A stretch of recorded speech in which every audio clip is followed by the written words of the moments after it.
my earliest memories of church, and it was Unitarian Universalist, but we called it church. That's what my mom and my aunt called it, and what everyone else there called it. My earliest memories are of going to this beautiful big space, I mean, truly big space, pretty austere with some busts on the walls and big windows, sitting in the front pews with my brother and my cousin and the other kids, saying a few things at the beginning and then marching off and up the stairs to our classrooms as the congregation sang us out.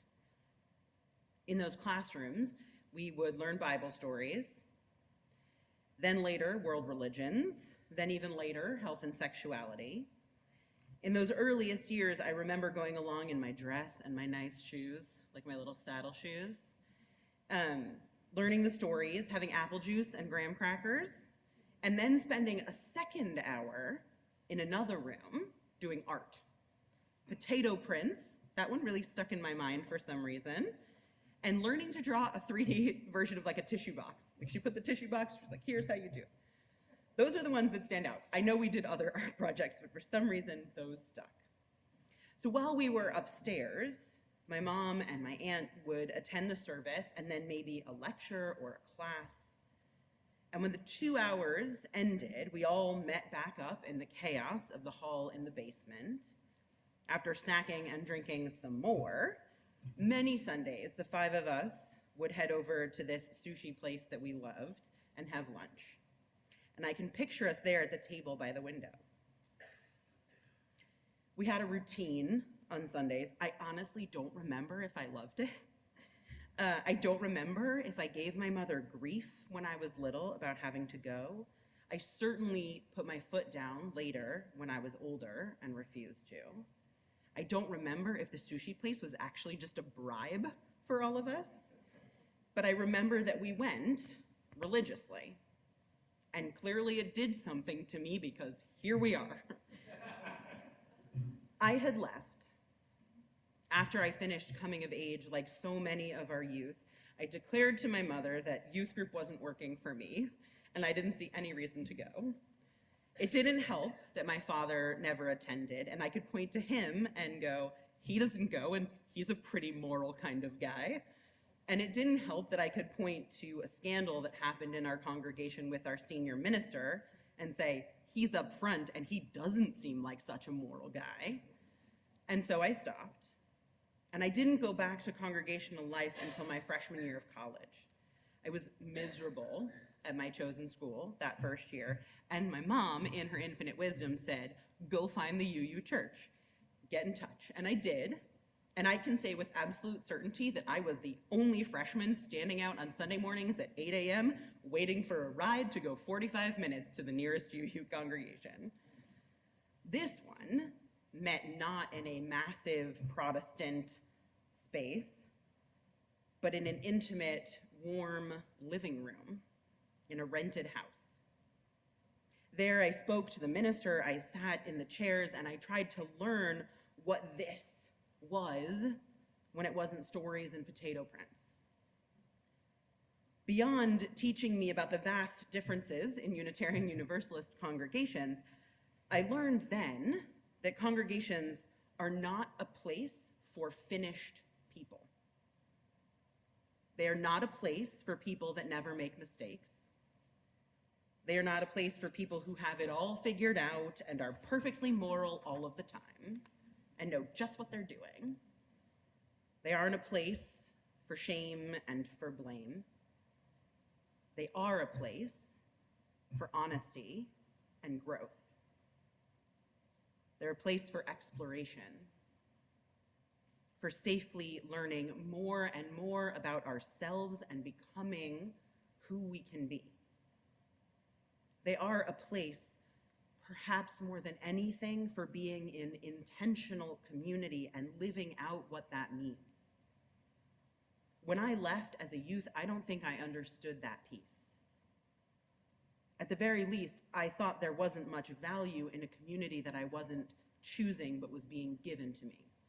What I mean to say is, you don't select who's in your youth group with you. You don't select who's in that class you choose to take or at that brunch you choose to go to. And it was in that small house congregation that I learned what it means for diverse people to commit themselves to each other, to celebrate each other, to support each other. From the time of my childhood, Unitarian Universalism has defined itself by the 7 principles, and I'm putting them up there. Thank you, Lily. We would say, and lots of our materials would say, that we covenant to affirm and promote, 1, the inherent worth and dignity of every person, 2, justice, equity, and compassion in human relations, 3, acceptance of one another and encouragement to spiritual growth in our congregations, 4, a free and responsible search for truth and meaning, 5, the right of conscience and the use of democratic process within our congregations and in society at large, 6, the goal of world community with peace, liberty, and justice for all, and 7, respect for the interdependent web of which we are a part. Now, my favorites are 1, 4, and 7. I don't know if you have favorites, but those were mine. Worth and dignity, free and responsible search, web of life. The principles were ever and always an attempt to capture our shared beliefs. After the Unitarians and the Universalists merged, there was a need to describe who we are. That merger, you may remember, 1963. We needed a way to articulate what we share, why we could become one from these 2 separate strands. There was so much that was shared, but also each denomination came with unique history, particular characteristics. The principles did their best to capture what was shared. And the principles were never meant to stay forever. They were never meant to be static or idolized. There was a plan for reviewing them. And in true WhUU form, that plan just took a lot longer to enact than it was supposed to. But it's been done. And this past June, as many of you know, after a multi-year process, our General Assembly of Unitarian Universalists decided to replace the 7 principles along with our 6 declared sources of inspiration with something new. This is that something new.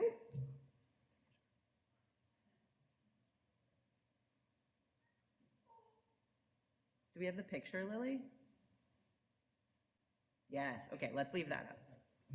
Love at the center, encircled by justice, equity, transformation, pluralism, interdependence, and generosity. Looks a lot like our circle image, I'm just saying. It's a lot that's similar. This is going to help us structure this particular congregational year.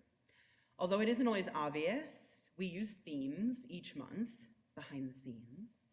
Each month has a different overarching theme that helps to inform our music choices, our readings, our sermon topics, and this year it will help to inform our religious education program for our younger children.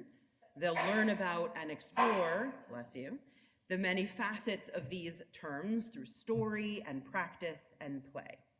Now this month, our theme is return, so not one of these, but then we will move into exploring these concepts. The process wasn't easy to get from principles to this flower image. It took many years, much effort, and the process was flawed. There are folks who were disappointed in the lack of fullness of the democratic process. There are folks who simply don't like this, who find love at the center too something, too wishy-washy, too religious, too ill-defined. And we're going to talk about that in the months to come, all of that. And there are folks who love it, to be fair. In true Unitarian Universalist form, we're all over the map on this. I'll be honest, it matters to me deeply how we explain who we are. The 7 principles brought many of us through those doors or into signing the book of membership after we recognized ourselves so completely in them. And also, this new configuration keeps those sentiments alive while framing them in a way that, I'm going to be honest, I might actually have a shot at remembering. because to this day, I have to look up the 7 principles. That's 12 years into ministry, folks. That's how my brain works. This might give our kids a shot at remembering, right? When they're out on the playground and the other kids are like, this is what my church does or my congregation does, what do you believe has stumped generations of UU school children? Maybe now we'll have an easier time explaining ourselves, maybe, it remains to be seen. What I do know for certain is that principles or flowers, and I feel like I've said this a bunch and I'm just gonna keep saying it, we need congregational life as much now as ever before. Even though it's shrinking, even though congregation after congregation is aging and numbers are going down, that to me does not reflect some wonderful societal shift where now we are all so well cared for, so perfect, so moral that we don't need congregational life. We are in many ways as isolated as we have ever been, as separated by age and stage as we have ever been, as at the whim of rampant capitalism as we have ever been. Families live far from one another or are increasingly estranged. The internet provides some relief for lack of connection, but keeps us from practicing diverse community as we self-select into smaller groups based on interest. The world doesn't suddenly not need congregational life. Something else is going on. What is that something else? I'm glad you asked. And please note, this is what I think is happening. It's a mishmash, right, of things I have read, digested, observed, thought out of my little brain, and debated with colleagues over the past dozen years of working in ministry in a time of religious decline. I think first, it's really important to note that we have started from a disadvantage, and by that I mean UUs have never been good at telling the world about us. It's just a fact. Now, you're gonna prove me wrong in a second, possibly, but how many of you have proudly declared in a public space or to friend groups what you do on Sunday morning? You can be honest, if you've done it, you can put that hand up high. You're not proving me wrong though, great. How many times have you brought friends along with you to hear? You can raise your hand if you've done it. Okay. We have started to get better at this, but for a long time, we have been afraid to appear to be proselytizing, right? We're afraid that folks are going to interpret our sharing what we do here as a declaration that we are somehow better or that we have all the answers and this is where they should be. We've been afraid to appear like other religions that have for centuries tried to convince and coerce. We have begun shining our light instead of hiding it under a bushel. We have begun to understand that the sharing of information is not coercion, but we haven't been clear about who we are, clear about what that light is, clear about what the value of our congregations are. It has been hard for UUs historically. Now, beyond this, so many people are turned off from religion by what they view as its hypocrisy, and they are not always wrong. Groups that say one thing and do another, folks that preach about love but keep our LGBTQ beloveds from full participation, full acceptance, and full celebration. Groups that preach about doing good but make no real attempts to advocate on behalf of the earth, or immigrants, or women, or children. People don't want to go for an hour on Sunday and say a bunch of empty words. Even more, far too many people have been the victims of bad theology or unethical clergy, and understandably, they worry about placing themselves or their family into positions of danger to their bodies, their spirits, or their hearts. For these and other reasons, we no longer live in a world in which going to services is the norm. There's no social pressure to show up, and there's no theological pressure if you don't actually believe in eternal damnation or a God that watches your every move and is going to be like real mad about it if you sleep in on Sunday. There's no pressure. Many folks my generation and younger tend to be largely what we refer to, it's an imperfect word, what we refer to as unchurched, meaning they weren't raised in congregational life, whether that was a church or a synagogue or a mosque. And whether that was because their parents experienced harm, or had an interreligious marriage and weren't sure where to go, or because their parents just didn't believe in the theology that they had been indoctrinated with, because of the changing social landscape, many folks under 45, I am convinced of this, have no idea what congregational life is even for. They might think that it's for worshiping God, or indoctrinating children, or shaming others. I truly believe that most of my peers are not actually rejecting the realities of congregational life. They are rejecting a perceived understanding of what congregational life is. They're rejecting a sense that comes from their family, their own experiences, or the air that we swim in. They're rejecting one more should in their lives, which are already overwhelmingly full. They're rejecting stodgy and static and hypocritical. They're rejecting potentially even dangerous. They're rejecting something they perceive to have no value to them. And so we come back again to our ability to say who we are right now, who we are and what we do. What is the value of this? What's the point? In a world of increased division and isolation, in a world where small groups are expected to provide the social safety net, in a world where families are distant and folks are choosing more and more who they want to be with and rejecting old-fashioned notions of what must be, Unitarian Universalism occupies a unique space.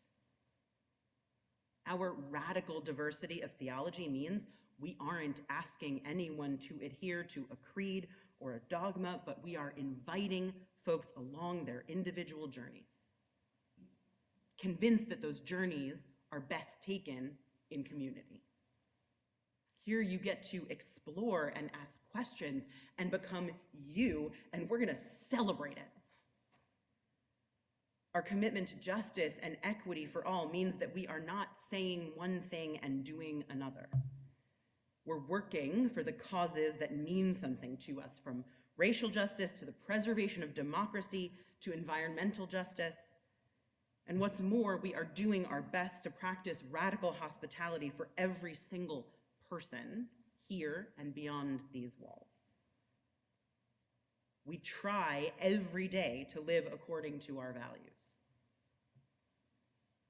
Our deep understanding of community leads us to engage in radical mutual care across the entirety of a lifetime. That reading is so touching. Across generational differences, theological differences, across all of that, we are here, dedicating and blessing babies, honoring and remembering our elders, facing together the inevitable cycles of life. We acknowledge that we need one another, we care for one another, and we do our best to show that in word and deed. And here we understand that times are different. What families face is different. What our elders face is different. We, at our best, are not stuck in some vision of the past, but we hold a vision of a vital present and a vital future. We're not the religion of your childhood or the movies or of your fears.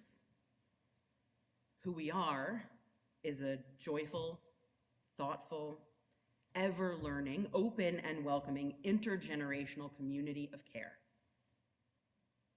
And I think these are theological diversity, our radical welcome, our commitment to justice, our desire to learn from each other and grow and take care of one another, and our determination to see this world as it is and support our children and our families, our elders, everyone in facing it. That's at the heart of what we do. We're a small community of hope, helping one another live well. That's what we offer. That's who we are. That's why folks should be here. This is what congregational life can be and can do. Hetty.